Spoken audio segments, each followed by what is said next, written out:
নমস্কার বন্ধুরা, সুপ্রিয়া রান্নাঘরে সবাইকে স্বাগত। আজ বানাবো কুলের আচার।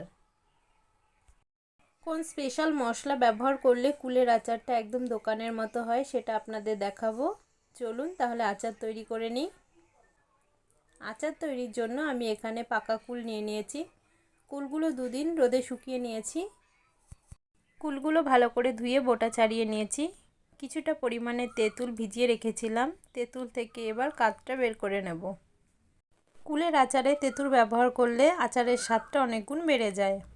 এবার আচারের জন্য স্পেশাল একটা মশলা তৈরি করে নেব। এই জন্য নিয়েছি শুকনো লঙ্কা, গোটা জিরে, মৌরি, গোটা ধনে, মেথি। এগুলোকে ড্রাই রোস্ট করে নেব। এই মশলাটা আচারে ব্যবহার করলে আচারের ফ্লেভারটা যেমন ভালো আসে, টেস্টও খুব ভালো হয়। ড্রাই রোস্ট করা হয়ে গেছে, এগুলোকে গুঁড়ো করে নেব। এখন আচারটা তৈরি করব। কড়াইতে দিয়ে দিচ্ছি পরিমাণ মতো সর্ষের তেল। তেল গরম হয়ে গেলে ফোড়নে দিয়ে দিলাম একটা শুকনো লঙ্কা আর 1 চামচ পাঁচফোড়ন। পাঁচফোড়ন থেকে মিষ্টি গন্ধ বেরোতে শুরু করলে কুলগুলো দিয়ে দিচ্ছি। এখন কুলগুলো কিছুক্ষণ ভেজে নেব।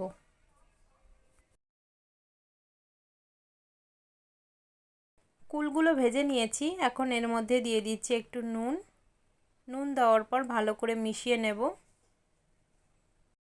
নুন দেওয়ার সঙ্গে সঙ্গেই কুল থেকে জল বেরোতে শুরু করেছে। এই জলেই আমি কুলগুলো সেদ্ধ করে নেব। এক্সট্রা কোনো জল আমি ব্যবহার করব না। এখন ঢেকে দিচ্ছি 10 মিনিটের জন্য।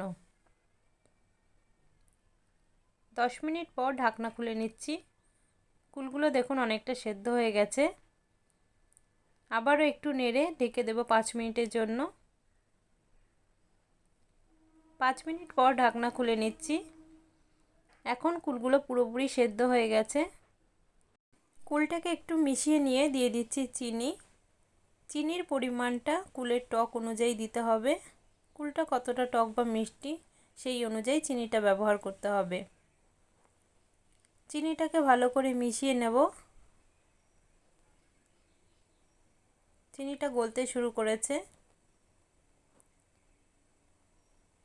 চিনিটা গলে গিয়ে অনেকটাই জল উঠে গেছে। এখন যেই তেঁতুলের কাতটা তৈরি করে রেখেছিলাম সেটা দিয়ে দিচ্ছি। ভালো করে মিশিয়ে নিয়ে এর এক্সট্রা জলটা টানিয়ে নেব।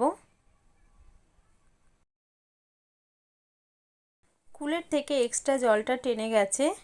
এখন এতে দিয়ে দেব বিট লবণ। পারফেক্ট আচারের টেস্ট পেতে হলে বিট লবণ ব্যবহার করতে হবে। বিট লবণ দেওয়া হয়ে গেলে এর মধ্যে ভাজা মশলাটা দিয়ে দিচ্ছি। তারপর ভালো করে মিশিয়ে আর একটু টানিয়ে নেব। আজকে আমি যেভাবে কুলের আচার তৈরি করলাম, এইভাবে কুলের আচার তৈরি করলে এর টেস্ট হবে একদম দোকানের মতো। আপনারাও চাইলে বাড়িতে এইভাবে কুলের আচার বানিয়ে নিতে পারেন। দেখুন আচারটা কড়াইয়ের গা থেকে একদম ছেড়ে যাচ্ছে, তার মানে আচারটা একদম রেডি। এখন এটাকে নামিয়ে নেব।